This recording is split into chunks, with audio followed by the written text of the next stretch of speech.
Hello guys, this is Swati और आज मैं बात करने वाली हूँ एक ऐसी मूवी के बारे में जो हमें यकीन दिलाती है कि अगर हम में न्याय के लिए लड़ने का मादा है तो वो हमें मिलता ज़रूर है, भले उसमें 50 साल क्यों ना लग जाएं। 1955 में 14 साल के लड़के के साथ जो कुछ हुआ वो 50 साल बाद एमेट टिल एंटी लिंचिंग लॉ के फॉर्म में न्याय दिलाएगा न जाने कितने ही आगे आने वाले बच्चों को। देखिए, अगर आप कभी ये सर्च करते हैं कि किसी इंसान को एक्सट्रीम क्रूएलिटीज़, बर्बरता की सभी हदों को पार करते हुए किस जानवर ने मारने की कोशिश की है, तब मैं यकीन से कह सकती हूँ कि आपको उसके जवाब में किसी न किसी इंसान का ही नाम मिलेगा। बिकॉज जो कहानी मैंने इस मूवी टिल में देखी है वो एक छोटी सी कहानी पूरी मानवता को शर्मसार करने के लिए काफ़ी है। तो इस मूवी के साथ मेरा क्या एक्सपीरियंस रहा ये मैं आपसे शेयर करती हूँ और आप डिसाइड करेंगे कि आपको ये मूवी देखनी चाहिए नहीं देखनी चाहिए।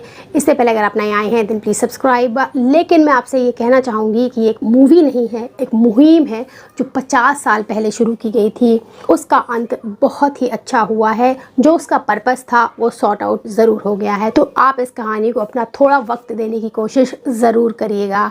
बाकी अबाउट दिस मूवी टिल, अगर हम स्टोरी की बात करते हैं तो ये हिस्ट्री के वो काले पन्ने हैं जिन्हें शायद ही कोई पलटना, पढ़ना, देखना पसंद करे, लेकिन आगे आने वाली जनरेशन्स फिर से ये गलतियां ना दोहराएं, इसीलिए ये बात बताना उन्हें बार बार ज़रूरी है। कहानी शुरू होती है 1955 में इलिनॉइस शिकागो से, जहाँ पर 14 साल का एक बच्चा बड़े ही मज़े से अपनी ज़िंदगी जी रहा है। उसकी माँ ने उसे बड़े नाज़ों से पाला है, नफ़रत से दूर रखा है, लेकिन उस समय अमेरिका में रेसिज्म का बड़ा ही बोलबाला है। अब ये बच्चा ज़िद करता है कि इसे गांव जाकर देखना है, कंट्री साइड के दर्शन करने हैं। उसकी माँ को बहुत डर लग रहा है, लेकिन फिर भी वो दिल पर पत्थर रखकर अपने बच्चे को, अपने जिगर के टुकड़े को वहाँ भेज देती हैं। और होता वही है जिसका उन्हें डर था।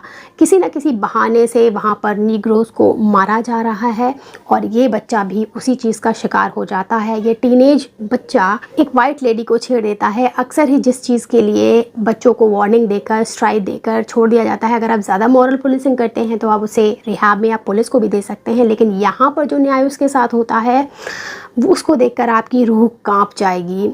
इतना सब होने के बाद उसकी माँ, जिसके लिए वो बेटा ही सारा संसार था, ये प्रण लेती है कि आगे आने वाले बच्चों को ये चीज़ नहीं फेस करने पड़ेगी, लिंचिंग का सामना नहीं करना पड़ेगा, और वो पूरी बची हुई ज़िंदगी इसी मुहिम में लगा देती है।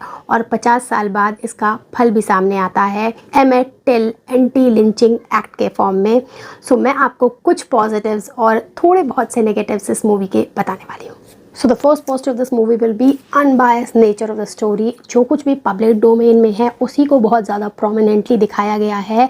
जो चीज़ें केस में नहीं सॉल्व हुई हैं उसको उतना ही एम्बिगुअस मूवी में भी रखा गया है, जो कि काबिल तारीफ़ है, जबकि ये हम पर इम्पोज कर सकते थे कि सच यही था। बाकी यहाँ पर जो मदर का पर्सपेक्टिव है वो बहुत सेंसिटिवली हैंडल किया गया है, जो कि अगेन मुझे बहुत अच्छा लगता है। The message of the movie is very loud and clear कि आपको कम्युनिटी बिल्डअप करना ही पड़ता है, अकेला चना भार नहीं फोड़ सकता।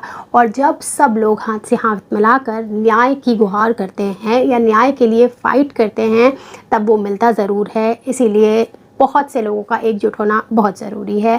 और अगर इस केस में ऐसा ना हुआ होता, सबने सेल्फलेस सर्विस नहीं करी होती उस माँ की जो अपने बच्चे के लिए मॉर्न कर रही थी, तो यहाँ तक आना उसके लिए बिल्कुल भी मुमकिन नहीं होता। कहानी की सच्चाई, मैसेज का स्ट्रॉन्ग और बोल्ड होना ही किसी मूवी को अच्छा नहीं बनाता है। यहाँ पर इस मूवी की जो जान है वो है डैनियल डेडवाइलर, जिन्होंने मैमी टिल, जो माँ का रोल प्ले किया है, बेहतरीन। She was amazing. एक एक सेकेंड आपको उस माँ की खुशी, पेन, दर्द, हॉलोनेस जो उस बच्चे के जाने के बाद उसे महसूस होती है आप तक पहुँचती है। वो एंड में जिस तरीके के उनके मोनोलॉग्स आते हैं, आप अपने आप को रोने से नहीं रोक पाएंगे अगर आप मूवी से बहुत ज़्यादा कनेक्ट हो जाते हैं और मेरे जैसे लोगों में काउंट होते हैं। तो अगर मैं ड्रॉबैक्स की बात करती हूँ तो कुछ लोगों को ये मूवी थोड़ी स्लो लग सकती है, लेकिन मेरे लिए ये परफेक्ट थी। इस कहानी को ऐसे ही सुनाया जाना चाहिए जिससे लोगों के दिलों में उतर जाए। And second drawback will be, जो सेंसिटिव पीपल हैं उनसे मेरी गुजारिश है कि ये मूवी ना देखें, वरना इसमें दिखाए गए सीन्स को वो सहन नहीं कर पाएंगे। बाकी मुझे एक बात ये समझ में नहीं आती है कि इस मूवी को ऑस्कर नॉमिनेशन क्यों नहीं मिला। इस मूवी को ही नहीं, इसमें मल्टीपल चीज़ें ऐसी हैं जो कि ऑस्कर नॉमिनेशन में ज़रूर होनी चाहिए थी, लाइक बेस्ट मूवी के लिए, बेस्ट एक्ट्रेस के लिए, बेस्ट स्क्रीन प्ले के लिए, और यहाँ तक कि इसका जो साउंड डिज़ाइन है वो भी बहुत ज़्यादा अच्छा है। तो ये मेरे लिए सस्पेंस रहेगा। अगर आप में से किसी को पता है कि इस मूवी के साथ क्या हुआ तो मुझे ज़रूर कमेंट में बताइएगा। बाकी जिन्होंने ये मूवी नहीं देखी है, मेरी उनसे गुजारिश है अपना समय इसे ज़रूर दें। That's it, bye.